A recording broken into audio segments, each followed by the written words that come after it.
Thanks for having me back here in wonderful Norway and Bergen. It's been great to be back, other than the 1 hour sleep I got last night. So if I seem a little delirious, it's just jet lag. But today I want to talk to you folks about exploring meaning in your own work by creating a manifesto. But before I get into that, let me introduce myself a bit more. So my name is Lee Petty, and I've worked in video games for about 27 years, and I went to university to study traditional painting and drawing. And because I'm an artist, that means I'm a little past the halfway point here in the lifeline. I'm just kind of leaving a burnt-out disappointment and going right into old weirdo. So that's kind of where I'm at in my career. For the last 16 years, I've worked at Double Fine Productions. And for those of you who aren't familiar with Double Fine, we're located in San Francisco. We, not too long ago, had our 20-year anniversary. And the studio was founded by Tim Schafer, who's probably best known for his LucasArts point-and-click adventure games like Secret of Monkey Island, Full Throttle, and my favorite, Grim Fandango. And since I've been at Double Fine, I've worked on a lot of different games. My first game was as the art director of Brutal Legend, which was our open-world heavy metal action game. And Jack Black did the voice of the main character, which was really cool. And I was also the art director on Broken Age, which was a kick-started point-and-click adventure game. And in addition to making the game, we also did a documentary on the whole process. And if you want to see, well, you're probably familiar, but if you want to commiserate the pain of making video games, you can go and see this on YouTube, free to watch. And just recently, I worked on Psychonauts 2. And for that, I did some concept art and lighting and level design and boss design. And if you want to watch even more documentary on people struggling to make a game, that's also on YouTube. And it's like, I think, 30 hours. It's a long project. While I've been at Double Fine, I've also had the opportunity to develop and lead my own original games. My first game there was Stacking. And this was a game that was set in a world of living Russian nesting dolls. So you would find dolls that were one size larger than yourself and stack into them and use their unique abilities to solve adventure game-style puzzles. And from there, I led another game called Headlander, which was a game inspired by 1970s science fiction, where you played the last living human in the galaxy, but you were just ahead, strapped into a rocket-powered helmet, trying to save humanity from the evil computer. And a few years ago, I led another game called Rad. And Rad was a roguelike game where you played a teenager sent by their town out into the toxic wasteland to find new power sources for the town. And while you were out there, you would randomly mutate and get different abilities, changing the way you looked and what you could do each game, and you had to try and use those to survive. All right, so back to the topic at hand. What's a manifesto? The definition I like, a nice simple one, is it's just a declaration of the intentions, the motives, or the viewpoints of an artist. And when I say artist, I mean not just visual artists, I mean all of us who work in games, right? Whether you're a programmer, a game designer, a sound designer, a composer, a visual artist, all of us, we're all artists making games together in this sort of strange interactive media that I love so much. And why make a manifesto?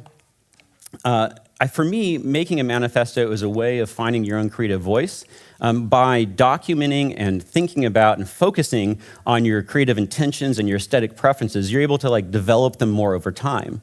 I think of the manifesto as a living thing. It's not something you write once and never look at again. It's something that I think as you change in your life, in your career as an artist, your interests, your experience, all those change. And so I return to kind of my manifesto and think about whether those are still the important things to me and what new things I've learned on the last projects I've worked on.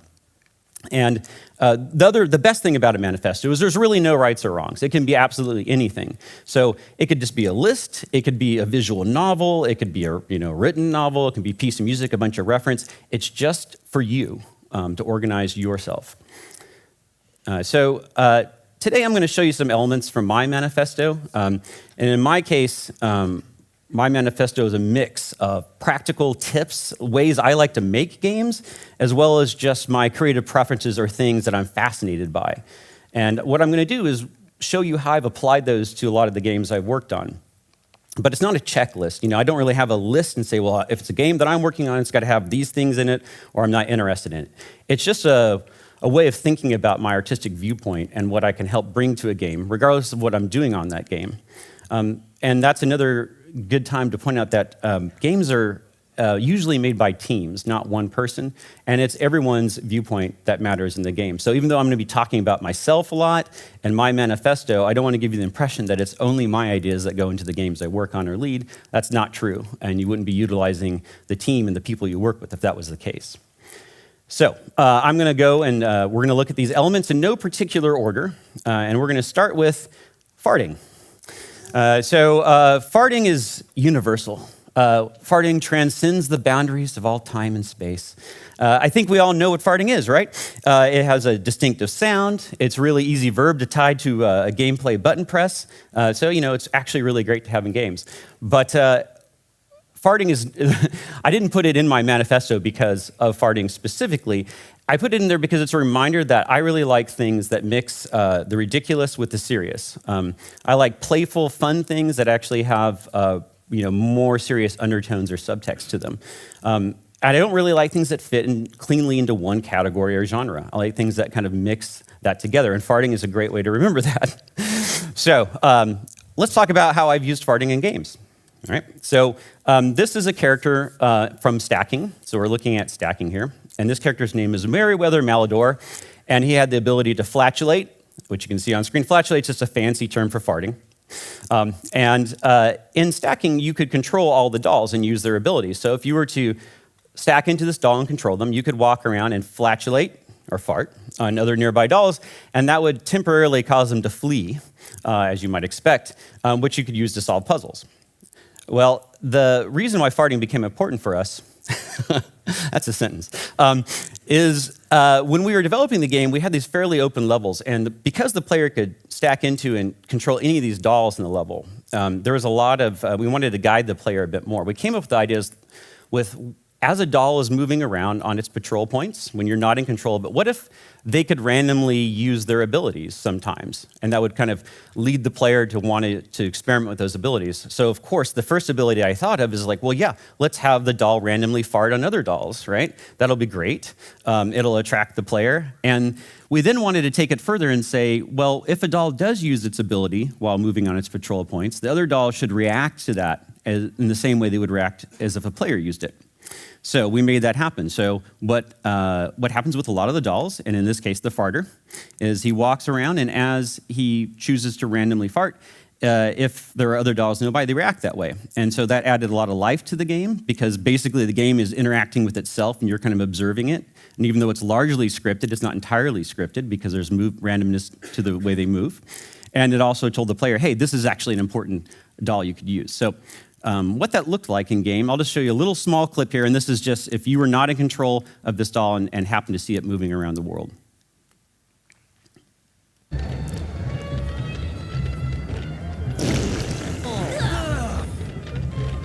Yes, classy, I know. All right. Another element I'm really interested in is this idea of, I call it another world. I like to imagine the games I work on take place in an alternate timeline or a parallel world.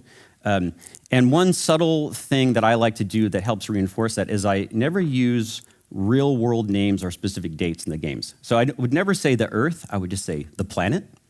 Or I would never say China, I would just say the Far East.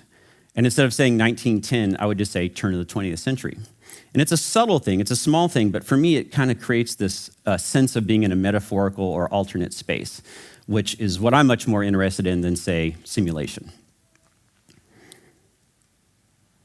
I love lighting, atmosphere, color in games. It's one of my favorite things. And therefore, I focus on lighting a lot. And in a lot of game pipelines, or when people make games, they do lighting at the end. Usually you'll start with a simple representation of your game level, especially in 3D. You'll make a block mesh or a white box, various other names. And you'll develop the gameplay, and then lighting can often come in at the end after the models and textures have been developed.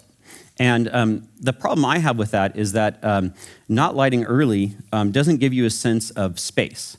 Once you have any lighting in it, your sense of space and depth and mood and atmosphere is communicated early on. And since lighting, for the most part, is relatively quick compared to the time to texture or model or developed, that side of things, you should do it early. So let me give you an example. Here's an example of just like a simple block mesh level with no lighting. Well, technically there's a little default lighting in there, but nothing of consequence. And you don't really have a sense of scale or depth. You don't know how big this is going to be. And if you work only in this mode, you'll probably be really off of how big you make your space. But just like a tiniest amount of lighting can help clarify that space. So this is just now some sense of scale, some sense of depth, your readability on some objects that might be more important are drawn to the foreground. But it's the exact same blocks. And if we decide that our game this game level should be set outside, we can imply that with just a tiny bit more lighting. So all we've done here is just add a little color grading, some sense of dust in the world, and the shadows are now sharper. That implies you might be out in sunlight. This is all very simple, right? But it still gives you a sense of space early on. And if we decide, actually, we really wanted to set this in a city, we can just do a real simple lighting change here, or just up lighting like you would a building in a city, maybe put a few simple emissive planes out there to imply lights. And all this is really easy and not destructive, and just start your world off at a better place than just staring at unlit gray boxes. So I love body horror. I'm both fascinated and kind of disturbed by body horror. And it's weird because I don't really like gore or blood or mutilation. Who does, really? But I mean, in movies or anything like that. But I do like the themes of body horror. And so for me, those mean just an existential crisis, an awareness of identity or transformation as it pertains to your body. And those are themes that I revisit a lot when working on games. And my earliest sort of inspiration for that was Franz Kafka's The Metamorphosis, which is a 1915 novella. And in this story, the character Gregor just suddenly wakes up and he's a giant insect. Right? That's not the story. The story is really about how his family then reacts to him suddenly being an insect. This image here is from R. Crumb's interpretation of Kafka's work, and it's really cool. If you aren't familiar with it, it's worth checking out. But the fascinating thing there is just how the family reacts to his transformation, and I remember reading that in school and loved it. And a little bit later on, I saw this movie called Videodrome that most people were pretty familiar with. It's a 1983 film directed by David Cronenberg, and had all these really weird practical effects, like you see here. It's got some sort of gun arm coming out of a TV that looks like it's made of skin.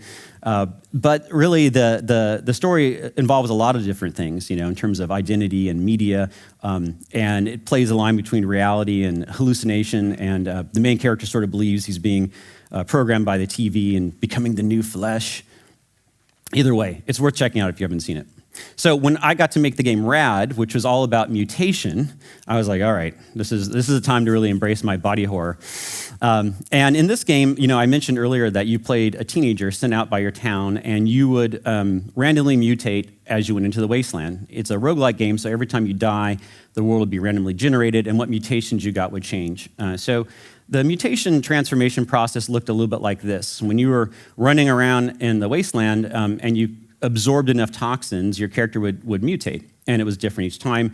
And even though we kept it pretty colorful and arcade-like, it was still a little weird, right, to see your character suddenly grow a cobra head or a boomerang arm or green glowing legs. And we tried to have fun with it. We tried to keep it playful. So, in this case, this player character might look like this after one mutation, where they've got a giant, sentient boil growing out of their back that can help them in combat. But if you keep playing this character, you're able to survive. They might look a little bit more like this. And so now they're looking like drastically less human as the game goes on. And so, of course, we had those visuals in the game, but I wanted to play with that a bit more with how people reacted to you, again, taking some inspiration from Kafka. And in the game, you could return to the town to talk to people between wasteland levels if you wanted to. It wasn't required, but players could optionally do this. So initially, you would come and talk to the townspeople, and they would be pretty encouraging. So this is before you've gone out in the wasteland, and they're like, yeah, thanks, you're so brave. There's some irony there because it's basically the older generation sending the younger generation out to the wasteland to clean up their shit. But they're still very encouraging, right? So he's like, hey, you're brave, you're awesome. But if you come back to town after one mutation, you'll notice a shift in how people start to treat you. And at this point, they're not necessarily super afraid of you yet, but they're a little put off by how you look. And we wrote all sorts of different dialogue, and it would change based on which exact mutation you had or which combinations of mutation you had. And so if you came back with 2 mutations, they start to get even more, off-put by you, right? And it gets to the point where some of the people in town don't even want to admit that they know you, or maybe they don't know you. Maybe they don't even recognize you as human anymore. We leave that open to interpretation. So that's how I put body horror in rad. Another thing that I say a lot to myself anyway is that any decision is better than no decision. Decisions are hard, right? Like, there's a lot of decisions. Games are like constantly problem solving, and making good decisions can be really tough. But what I've seen in my career, the more damage is caused to the team when no decision is made. Because no decision is a decision, you're just letting fate decide for you, right? Because something's going to happen whether you want it to or not. And I believe enough in myself and my teammates' abilities to make a better decision than fate. So I think it's okay to always to make any decision. And not making that decision can create uncertainty, stress, and confusion, and you don't want that. And I think it's okay. You're going to make some bad decisions. I've made bad decisions. You just got to be open about it and try again, not be afraid to make them. I really love sound in games. I love great sound design, music, ambiance. They're so important to a game's sense of identity. And I think, unfortunately, oftentimes audio is brought in at the very end of the game. And audio and your sound folks should be there at the very start. They should be there as your creative partners. And it's maybe not always an option for people, perhaps, but if it is an option, always involve them. That discipline is so much better at communicating emotion and themes than just about any other discipline. And having them there at the start means you're not overcorrecting with visuals or maybe a really didactic level of storytelling because you've got that sound there at the very start. And I really learned this process a lot when I worked through Amnesia Fortnight at Double Fine. And in Amnesia Fortnight, for those of you who don't know, is a 2-week game jam that we do every few years. And it's often public. We stream and record it and put those on YouTube as well. And you have 2 weeks to form a team and then create what we call a complete experience. So we're not after just gameplay prototypes. We're after like some little nugget, some creative heart of the game that can be created in 2 weeks. And what I found, was obviously that's a lot to do in 2 weeks, right? And I realized I was always the person going to the sound people day one because if I could get that sound in early, the games I was working on had so much more personality than the people who'd save it to the end, and it really helped us understand what the game was about. So I'm going to show you just a little short clip here, and this is from a real early prototype from the game Headlander. And what you're going to see is it's a little more than gray box, right? It's just, we started to think about the space for the final boss. So we have this really bad proxy model of the final boss. We have an empty room, and the player character is going to walk in and fly their head around. But we talked to the composer early and said, hey, here's kind of what we're after. Can you give us just an early draft of some music that captures this feeling of 1970s science fiction and this crazy analog boss that you're going to fight? And this is what he came up with.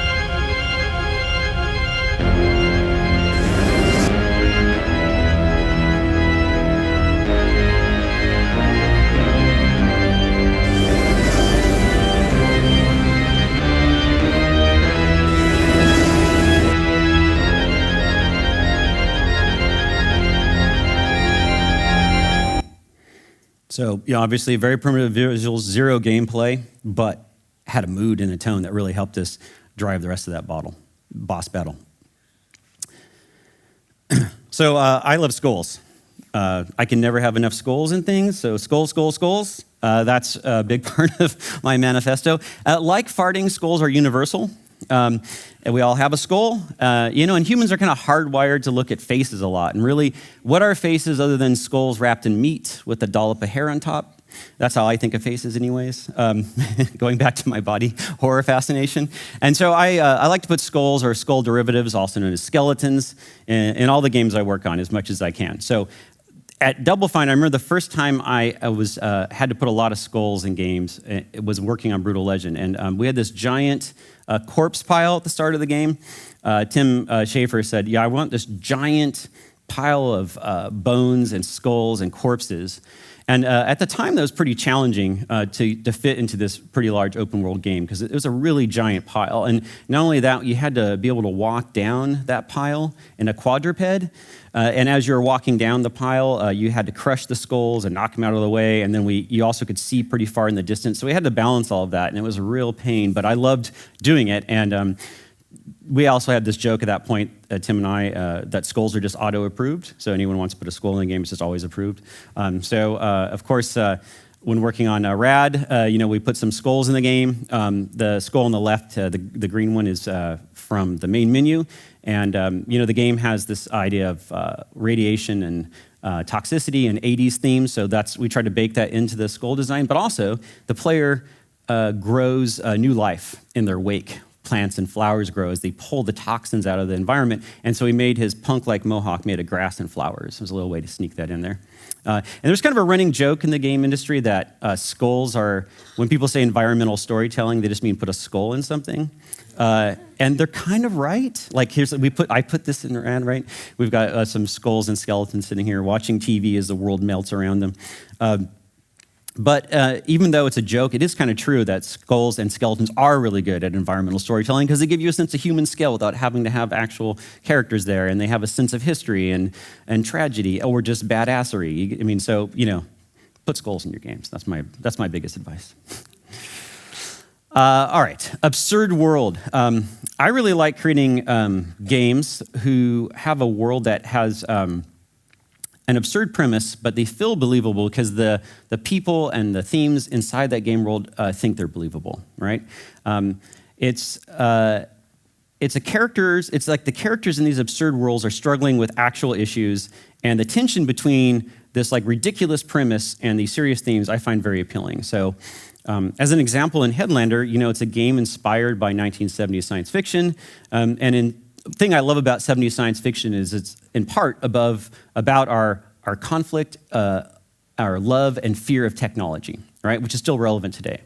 Of course, it was really silly in the 1970s, right?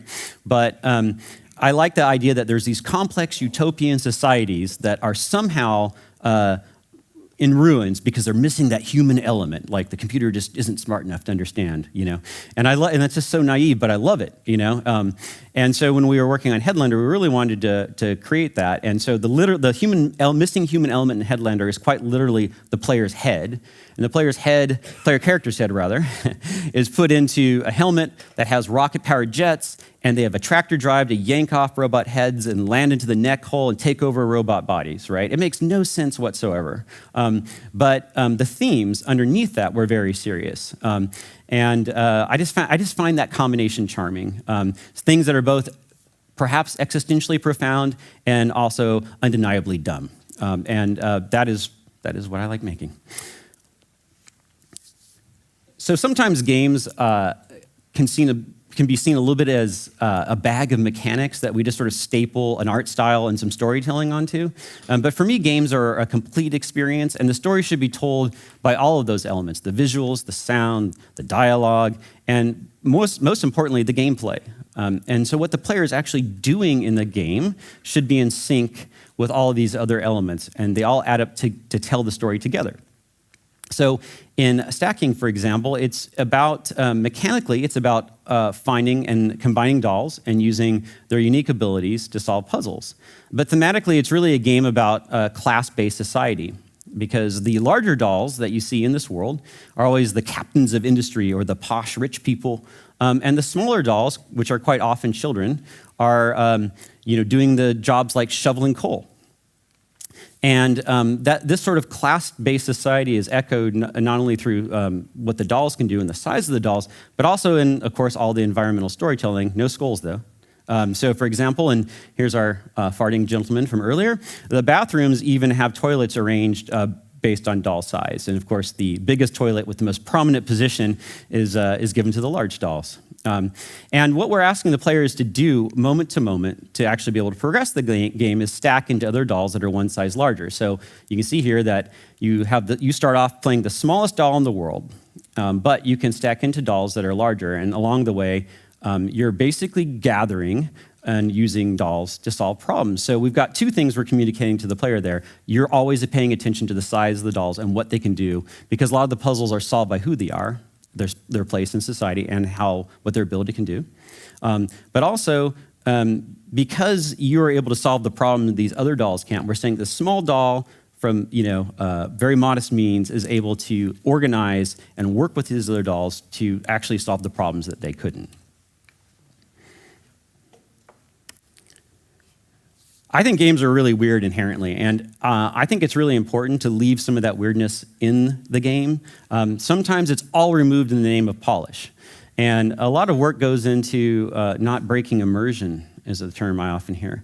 And I get that, right? For some games, that's perhaps really important, but I do think that at times that means you can over-polish something. All those like interesting angles or choices that you wouldn't make, that art can make, if you just smooth those all over, for me, it's just something that doesn't feel like it was made by people. I want to feel the presence of humans in the games that I play and make. And for some, for me, those weird things left in the game don't break immersion. They remind me that I'm engaging in this weird interactive art form, right? I don't want a perfect stimulation. I want to see behind that curtain just a little bit, because to me, it speaks to the process of making games, and the process of making art can be just as interesting or profound as the final work. And so, I'm not advocating that we create like buggy, arbitrary experiences, but I do think it's important to let some of that weirdness shine through in the final experience, and it can often lead to these emergent situations that you maybe didn't specifically design. So as an example of that, let's go back to Rad. We have this one fully voiced character in the game known as the Elder, and he sort of speaks in this booming action voice. And we thought it'd be fun to use that sort of action voice to have him narrate like all the main menu stuff. So when you open the game and you see main menu, he says like main menu. And if you go to the options, he says options, right? It makes no sense. It was just kind of fun. But then we put it to the start of the game as well. So you start the game, he says rad, but then we had the actor record a bunch of different takes. And so every time you load the game up, sometimes it says rad, and sometimes he's like rad, you're right? And that small choice there also communicates the idea that the game is a little different each time, because it's a randomly generated game. So we're like putting that in right at the start. Well, we love this rad voice, this Elder voice so much, we decided that we wanted him to also narrate game events. So while you're playing the game, if you do things like pick up meat, which is like health in our game, like mutant meat, right? You kill a mutant, meat falls, eat it, you get healthy, of course, perfectly logical. He'll say something like meat or beef if you pick it up. He's got a lot of things he could say. He doesn't always say things, sometimes he doesn't say anything. If you pick up currency in the game, which is audio cassettes, he might say like cash or moolah, or every once in a while he'll say something long like baby needs a new pair of shoes, right? So he'll say this stuff randomly. And what we found when we were playtesting the game early on is that if you did these events too close to each other, the Elder would cut himself off, right? So he might say something on top of himself. And this is, we started enjoying this so much, we had the Slack channel of the team where we'd all report these accidental things that he said, right? And so, for example, we've got one where someone says, fried steak wad. And in that case, what's happening is if you had meat in the world and it was exposed to fire, it would get cooked. And if you picked it up, sometimes he'd say fried steak or broiled beef. But then if you pick up money right near that, he sometimes called it a wad. And so in this case, the person picked up cooked meat and then hit currency and he said fried steak wad, right? And so we love these so much, I'm like, we're leaving this in the game. There's no way we're taking this out. This is like the best form of emergent storytelling ever, right? And so I'm gonna show you a couple of video clips of kind of how that looks. When you'll see here is the player does these events too close to each other, sometimes, but all the time this happens.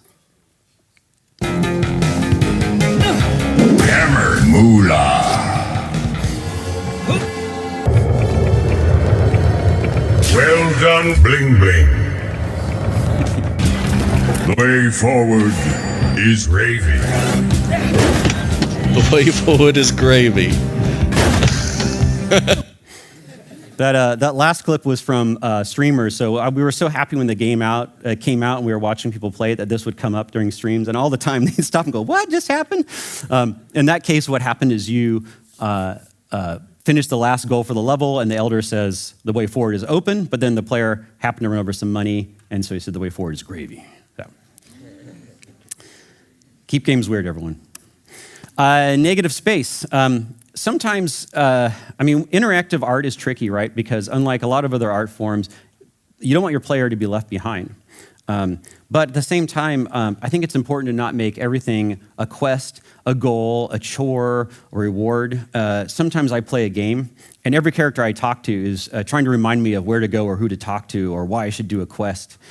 And it almost feels like I'm in a simulation of games simulating real life, you know? And I think it's important to find some space to let your game breathe. And sometimes that could just be a quiet moment, you know, just a beautiful vista, or maybe it's a space for exploration and playful expression. It's not always got to be goal-oriented, and it's okay to just have those moments where it's just being in the world. So I always look for places to do that. And when we were making Brutal Legend, we had a big world, but it was filled with like giant landmarks and epic battles and momentous, story-based set pieces. And it was just a lot of giant things, but we wanted to break that up. So we started creating what we call chill spots, which are just these little relatively small areas of the world that were pretty cool to look at. Sometimes they'd have, special music or little things about them. And they often didn't have any missions or goals associated with them all. You could just drive around in your badass hot rod, listen to cool heavy metal music, and just enjoy these moments. And we also found that, given the size of the world and the camera worked, is that we often were looking at like 1/3 to 2/3 of the screen would often be sky. And we had a time of day system already, like a lot of open world games where it would go from like morning to night.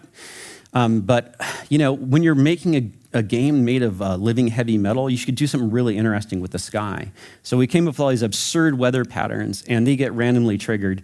And we always made sure they look pretty cool from these chill spots. So I'm going to show you a little video clip, and what we did here is we just sort of parked the camera and just recorded the random weather and sped it up a bit so it's, not 30 minutes, just a couple minutes here. You can see what that looks like to the player.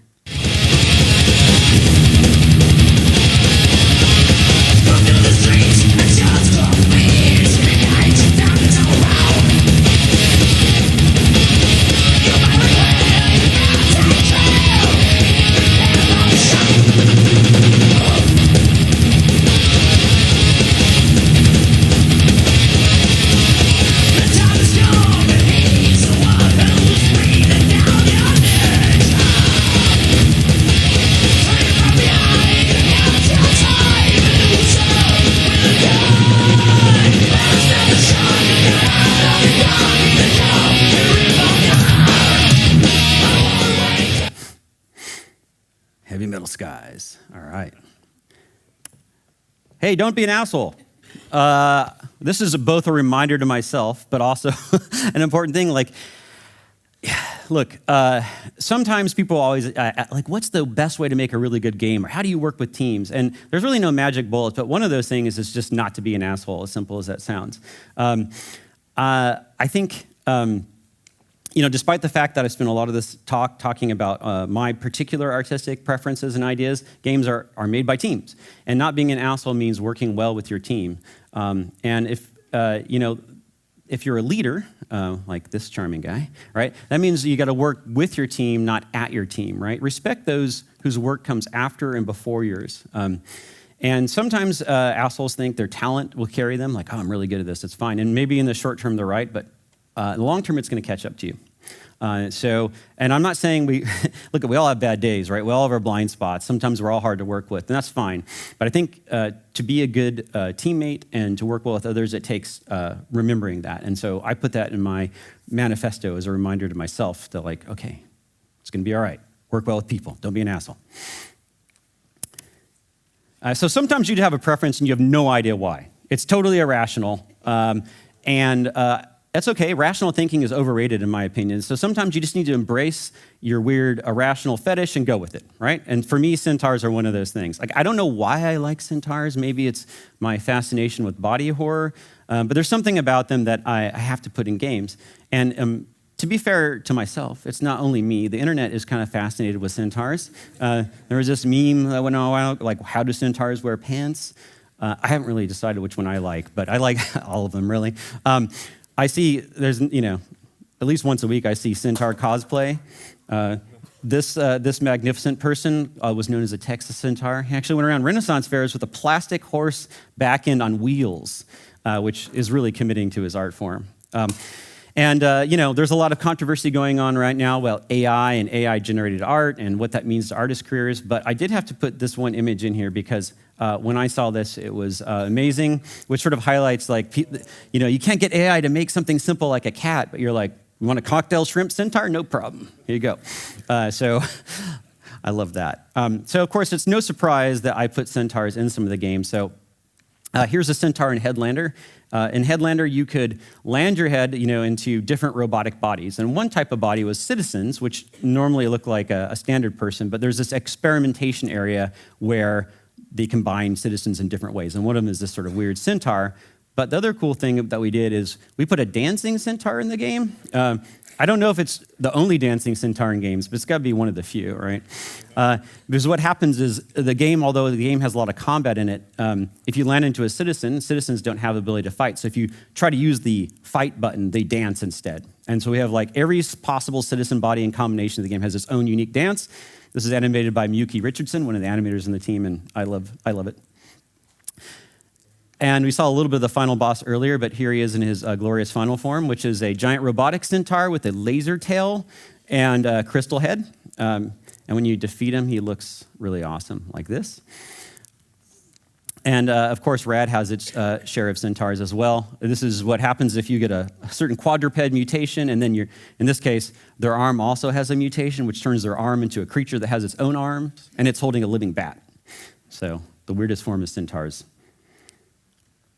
So I love secret things in games. And when I play a game, there's a waterfall, like most of you, I'm like, there better be a treasure behind that waterfall, right? I'm always going and looking for that. And, there's a long tradition of Easter eggs in games, and I'm no exception, right? This is, in Headlander, we stuck the main character from stacking in the background right there, with the arrows pointing. But I think it's even cooler, in addition to just adding Easter eggs or little hidden treasures, is to try and add some things to the game that you don't even tell the player, like you're not expecting them to even know, but it's important to you or it's important to the team. And every once in a while, players will stumble upon this thing, maybe years after the game has been out, and it feels like magic, like they're the only person who saw those things and put the puzzle together. So we did some of that in Headlander as well. We had this idea, so in Headlander, you can land into these different citizen bodies. And in the world, the fiction is set up so that all humans have left their organic bodies behind and have put themselves in these fiberglass immortal bodies called imposters. And when they get destroyed or a body wears out, their consciousness is automatically transferred to a new body. So in the game, when you headland into a citizen's body, which involves pulling their head off and landing into their body, they're not dead. They just get uploaded to a new body. But what you'll notice is you get this name at the bottom. And in this case, it's Ricardo 10. And that name is randomly chosen from a list that we created for that citizen. And the 10, we never explained to the player, but the idea is that that's their iteration of their body. So they've had 9 previous bodies. Maybe they wore out. Maybe they got destroyed. Who knows? And that's an idea I stole from Logan's Run, a 70s science fiction movie where the main character is referred to as Logan 6 once when he's looking at like a baby in a nursery, and you're like, oh, maybe they're all clones. They don't explain it, but I was like, that's pretty cool. So we're going to use that. And so what we did in Headlanders, we put that in and never really explained it. But what you also might notice in the game is that if you stay in the same space where you got that citizen body, a short while later, another citizen will come into that room. And if you go and headland and take over that citizen, you'll notice that it's Ricardo 11, even though Ricardo 10's body is just hanging out on the other side of the room. And if you keep doing that, they'll keep counting up, right? So it'd be like 10, 11, 12, and then it goes to 14. It skips 13. And you might think, oh, okay, it's just superstition. 13's a bad luck number in some cultures, so that's what's happening. And it's kind of true, but there's a whole backstory to it that players might piece together, which is later on in the game, you meet a group of rebels called the Daughters of Lucia 13.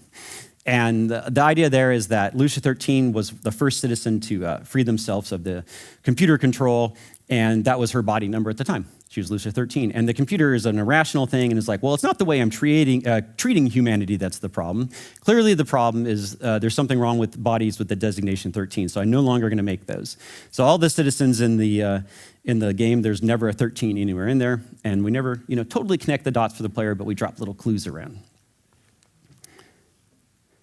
I really like good graphic design in games and signage and imagery that supports the art direction and theme of the games. I think like audio logs, they can be abused. Sometimes it looks like you're in a mall made of propaganda where you have these giant signs and big slogans everywhere on them.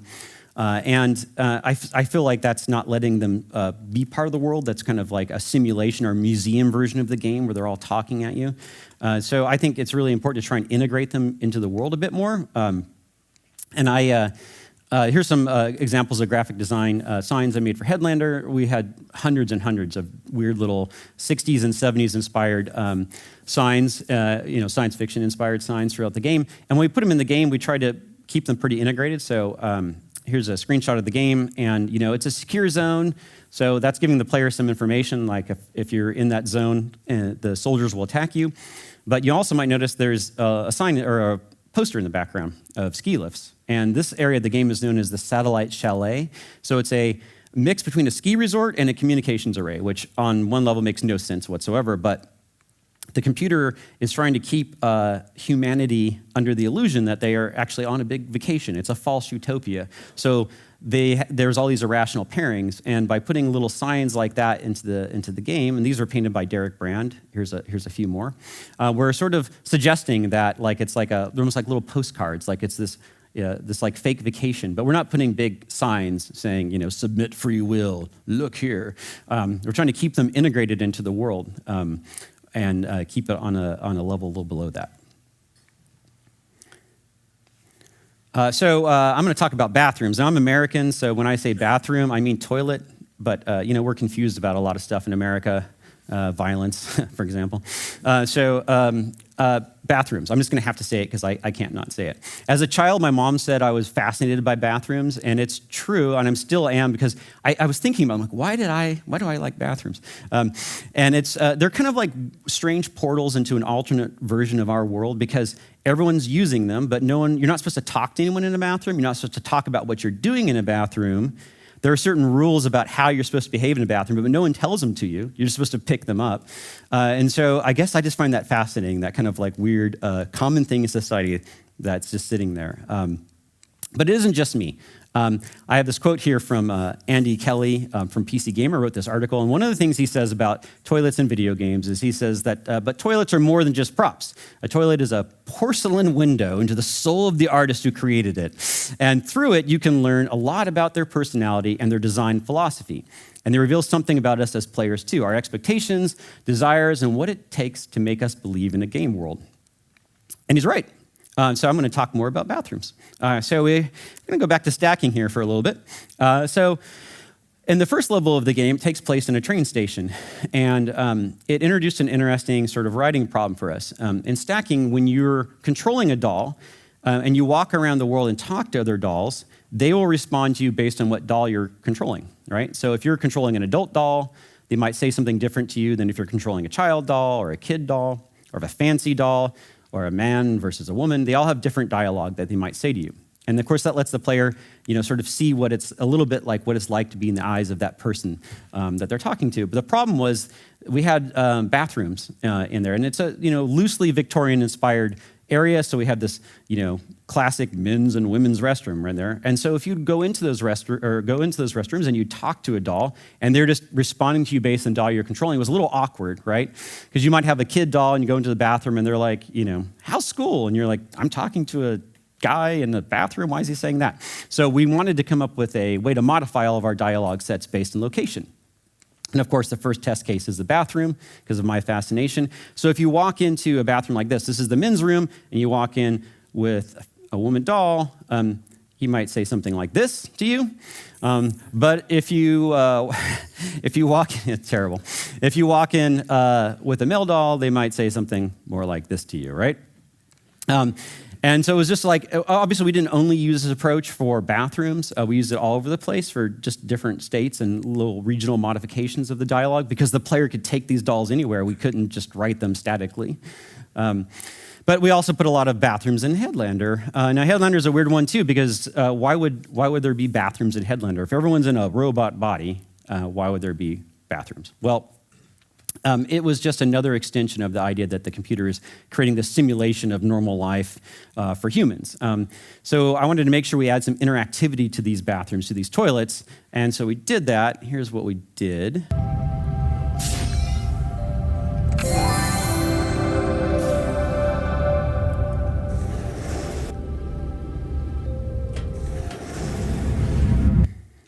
Probably not the only game, but one of the only games you could fly your head down a toilet to get to the next level of the game. So we did that. But then, of course, we couldn't stop there because I have a problem.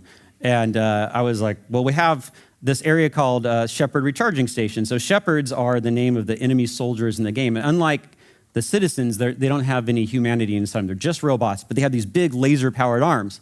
So they have to recharge their batteries periodically. And how do they do that? By sitting on crystal toilets, of course. And so you kind of walk through this area that's kind of a side area, and you would see them sitting in this charging station. And so we had to add interactivity to that because, of course, everyone wanted to do something with them. So we did as well, and I'll show you what that is.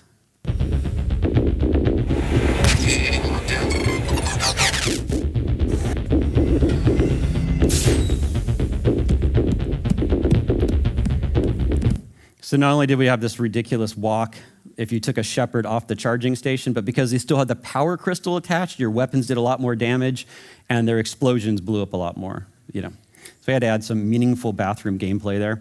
And finally, in Rad, yes, there's one town and it has one toilet, but every so often when you show up, there's a mutant chicken trying to use the toilet, imitating the humans. They're trying to evolve. So.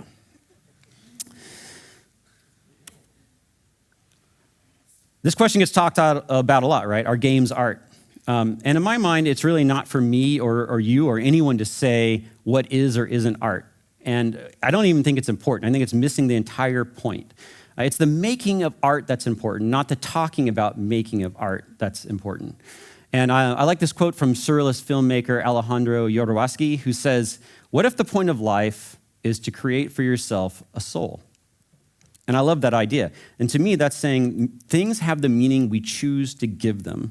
And I think that one of the wonderful things about video games is not only do they have meaning for us, the artists who make those games, but also we're giving the player an experience that, more than most media, lets them create meaning for themselves.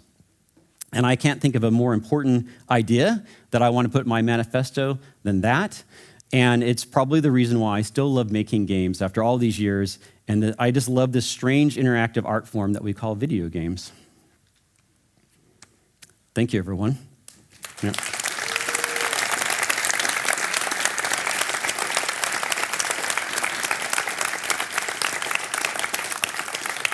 Do we have time for questions? Does anyone have any questions I can answer about bathrooms or mutations? I just have one question. I'm kidding. I have the opposite of a question, which is a rule. From now on, there's a microphone. Where is the microphone? Yes. If you have a question, you can go up there and ask it there so that everybody hears it, even in the stream. Yes, that's a new rule we just came up with. Very cool. All right. That's it from me. Excellent. No pressure, but please use the microphone. Does anyone have any questions I can answer? You can ask me all about bathrooms. I got all sorts of lore about bathrooms. No? Hello? Hello. Oh, wow. Have you seen the show Centaur World? No, I haven't yet. I'm aware of it, but I have not shame. watched it yet. Is it good? Yeah, you're in for a treat. All right. See, it's not just me. Centaurs are, yeah. Okay, I have a question. Yes. What's your favorite video game bathroom then? In any game. Oh, man. Mine is maybe the bathrooms in Doom or Dead Space. They're pretty good, bloody and nasty. You like bloody bathrooms, yeah. The question is, for those in here, what is my favorite bathrooms in games? I must say, I don't know, I have a really hard time choosing. I do remember one of the BioShock games having a potato in the, I think it's a BioShock game, had a potato in the toilet, had a pickup in the toilet.